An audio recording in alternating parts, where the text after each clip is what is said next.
નમસ્કાર મિત્રો, વિડીયોના સ્ટાર્ટિંગમાં જ પહેલાં એક વાત કહી દઉં કે મારો અવાજ થોડો ખરાબ છે અને એ તમને લાગતું પણ હશે, પરંતુ થોડું કોઓપરેટ કરી લેજો અને એ વસ્તુને ધ્યાનમાં ન હલાવતા માહિતી પર ધ્યાન આપશું. રાજુલાના સિંહનો ડોન અવતાર મેં ડોન પર ઝૂમી ઉઠ્યા. રાજુલાના ધારાસભ્ય હીરા સોલંકી એ ગઈકાલે સ્થાનિક સ્વરાજ્યની ચૂંટણીમાં જે રિઝલ્ટ આવ્યું, આમ આદમી પાર્ટી અને કોંગ્રેસ બંનેને બહુમતીથી હરાવ્યા બાદ ભારતીય જનતા પાર્ટી છે એનો જીતનો ઉત્સવ કહી શકાય. હીરા સોલંકી છે એની હાજરીમાં જે પણ કાર્યકર્તાઓ છે અને સાથે જ ઉમેદવારો છે એ લોકોને સન્માન કરવામાં આવ્યું અને તેમજ એક ઉજવણીના રૂપે એક પ્રોગ્રામ છે એનું આયોજન કરવામાં આવ્યું હતું. પરંતુ એ જ આયોજન બાદ બધાનું સન્માન થઈ ગયા બાદ હીરા સોલંકી છે એ મેં હું ડોન ના ગીત પર ઝૂમી ઉઠ્યા છે. હવે આ સમાચાર એટલે બની રહ્યા છે એનું કારણ એક છે કે વિધાનસભા આવનારા સમયમાં 2027માં નજીક જ છે અને તમને ખબર જ હશે કે રાજુલાની ખુરશી પર અનેક વિવાદો, અનેક કોમ્પિટિશન ચાલી રહી છે. એક સાઈડ હીરા સોલંકી છે તો બીજી બાજુ અમરીશ ડેર છે અને આ બંનેની વચ્ચે ભારતીય જનતા પાર્ટી છે કોને ટિકિટ આપશે એ સવાલ છે.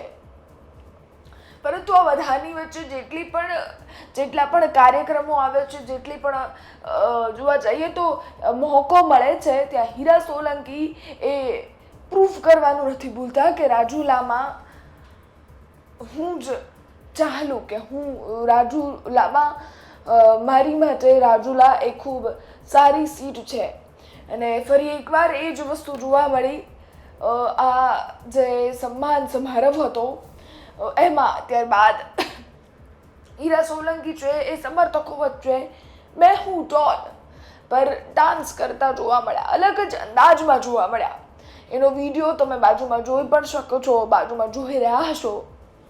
ઇન્સ્ટાગ્રામ પર કેમેરામાં એ વિડીયો છે એ મ્યુઝિક સાથે નથી બતાવી શકતા કારણ કે કોપીરાઇટ્સના ઇશ્યુઝ હોય, પરંતુ તમે આ જ વિડીયો, ઓરિજિનલ વિડીયો મારા ઇન્સ્ટાગ્રામ પ્લેટફોર્મ પર ચોક્કસથી જોઈ શકશો. ત્યાં જઈ અને તમે એ અંદાજ એમનો જોઈ શકશો. એટલે જ મેં કહ્યું કે રાજુલાના સિંહનો ડોન અવતાર હીરાલાલ છે એ મેં હું ડોનના સોંગ પર ઝૂમી ઉઠ્યા. આ શું સાબિત કરે છે? ધીરે ધીરે રાજકીય માહોલમાં તમે બોલો એ જ જરૂરી નથી હોતું. Your action speaks louder than the words. આ સાબિત અહીંયા થાય છે કે તમે કોઈ પણ વસ્તુ આવી સ્ટેજ પર બોલી જાઓ એ મહત્વનું નથી. તમારા કામો, તમારા એક્શન એ તમારા શબ્દોથી વધારે ભાર આપીને બોલતા હોય છે. એ સાબિત અહીંયા થાય છે.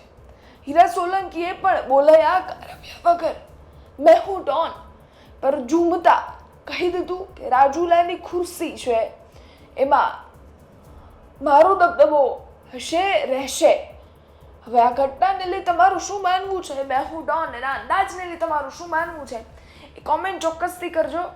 બાકી માફ કરજો કે આ અવાજ સાથે તમારે માહિતી સાંભળવી પડી. બાકી ફરી મળીશું નવી માહિતી સાથે. ચેનલને સબસ્ક્રાઈબ ન કરી હોય તો સબસ્ક્રાઈબ કરી દેજો. ધન્યવાદ.